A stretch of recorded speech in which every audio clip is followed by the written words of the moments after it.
అధ్యక్ష, అంగన్వాడీలు అంటే అమ్మ లాంటి సేవలు అందించేవారు. పిల్లలు ప్రథమ గురువుగా ఇంట్లో అమ్మగా, బయట అంగన్వాడీ టీచర్లుగా ఉంటారు అధ్యక్ష. అదే విధంగా అధ్యక్ష, గత ప్రభుత్వం హయాంలో అంగన్వాడీ టీచర్ల మీద పెట్టిన అక్రమ కేసులు ఎత్తివేయాలని చెప్పి మీ ద్వారా తెలియజేసుకుంటున్నాను అధ్యక్ష. అంగన్వాడీ వర్కర్స్ మీద కేసులు అన్నారు. మాక్సిమం కేసులన్నీ తొలగించడం జరిగింది అధ్యక్ష.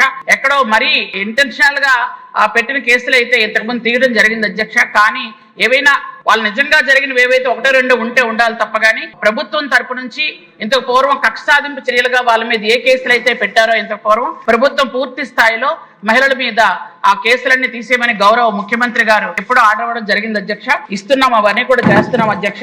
అలాగే అధ్యక్ష, వాళ్ళకి అవార్డులు కూడా ఇస్తున్నాం అధ్యక్ష. ఎవరు బాగా పనిచేస్తే వాళ్ళకి అవార్డులు ఇచ్చి ప్రోత్సాహం కూడా ఇస్తున్నాం అధ్యక్ష. యూనిఫామ్ కూడా సంవత్సరానికి 2 యూనిఫామ్స్ కూడా అంగన్వాడీ వర్కర్స్ కి, ఆయాలకు కూడా ఇవ్వడం జరుగుతుంది అధ్యక్ష. ఇవన్నీ కూడా గౌరవ ముఖ్యమంత్రి వారి నారా చంద్రబాబు నాయుడు గారు మహిళలు ఉద్యోగం చేస్తున్నారు, వాళ్ళకి భద్రత ఉండాలనే ఉద్దేశంతో అన్ని విధాలుగా వాళ్ళకి అన్ని రకాల సదుపాయాలు కూడా చేయడం జరుగుతుంది అధ్యక్ష.